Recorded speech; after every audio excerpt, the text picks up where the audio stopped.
Rational functions are functions that can be written as a ratio of two polynomials, where the denominator is not equal to 0.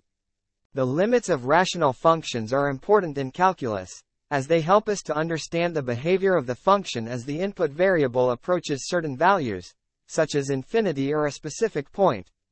To find the limit of a rational function, we need to evaluate the function as the input variable approaches the limit point.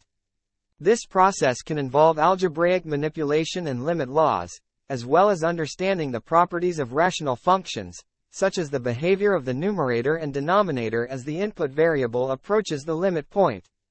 There are different types of limits that can arise with rational functions, including limits at a point, limits at infinity, and limits involving indeterminate forms. Indeterminate forms are expressions that cannot be evaluated using direct substitution, and they require additional techniques such as factoring, simplification, or L'Hopital's rule to evaluate the limit. Understanding how to find limits of rational functions is an important skill for students studying calculus, as well as for professionals in fields such as engineering, physics, and economics. Key to remember: in solving the limit of polynomial function, always remember this rule. Number 1. The limit of a sum of two functions is the sum of the limits of the individual functions. Number 2. The limit of a difference of two functions is the difference of the limits of the individual functions. Number 3. The limit of a product of two functions is the product of the limits of the individual functions. Number 4. The limit of a quotient of two functions is the quotient of the limits of the individual functions, as long as the limit of the denominator is not 0. Number 5. The limit of a composite function is the composite of the limits of the individual functions. In dealing with the limits of rational function, it is important that you know how to factor a function. The first step in finding the limit of rational function is to factor the numerator and denominator if possible. If it is not possible, then proceed to the steps in determining the limits of polynomial function where you directly substitute the value of the x to the function. Example number 1. Find the limit of the quotient between 2x minus 1 and 4x plus 1 as x approaches to 2. Focus on the function. We have the function the quotient between 2x minus 1 over 4x plus 1. Factor the numerator and denominator if possible. In this example, both numerator and denominator are in its prime form. Thus, we can directly substitute the value of x to the function. So, we have 2 times 2 minus 1 over 4 times 2 plus 1. Simplify using MDAS rule. We have 2 times 2 is 4 and 4 times 2 is 8. 4 minus 1 is 3. 8 plus 1 is 9. So, we have a limit of 3 over 9. If we can reduce, then reduce. But if it is not possible, then retain its fraction form. Therefore, the limit of the quotient between 2x minus 1 and 4x plus 1 as x approaches to 2 is 1 over 3. Example number 2.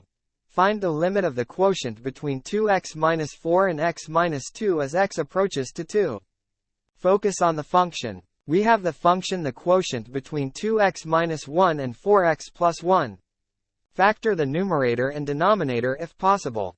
In this example, we have 2x minus 4 over x minus 2. Examining both the numerator and denominator, numerator is only factorable. So if we factor out 2x minus 4, it will become the product of 2 and x minus 2. Notice part of numerator is identical to the denominator. Therefore, we can cancel out x minus 2 for both numerator and denominator. Then the remaining factor is 2. Since the result is constant, no need to substitute the value of x to the simplified function because the limit of a constant is the constant itself. Thus, the limit of the quotient between 2x minus 4 and x minus 2 as x approaches to 2 is 2. Example number 3. Find the limit of the quotient between x squared minus 2x plus 1 and x squared minus 1 as x approaches to 1. Focus on the function. We have the function the quotient between x squared minus 2x plus 1 and x squared minus 1. Factor the numerator and denominator if possible.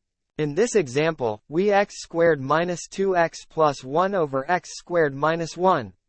Examining both the numerator and denominator, both is factorable. So the factor of x squared minus 2x plus 1 is the quantity of x minus 1 times the quantity of x minus 1. For the denominator, the factor of x squared minus 1 is the quantity of x minus 1 times the quantity of x plus 1.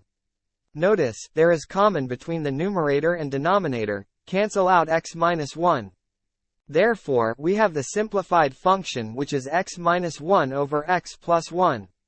Using the simplified function, we substitute the value of x which is 1. So, we have x minus 1 become 1 minus 1 over x plus 1 becomes 1 plus 1. Simplifying it, we have 1 minus 1 is 0, 1 plus 1 is 2. Then, 0 divided by 2 is 0. Therefore, the limit of the quotient between x squared minus 2x plus 1 and x squared minus 1 as x approaches to 1 is 0.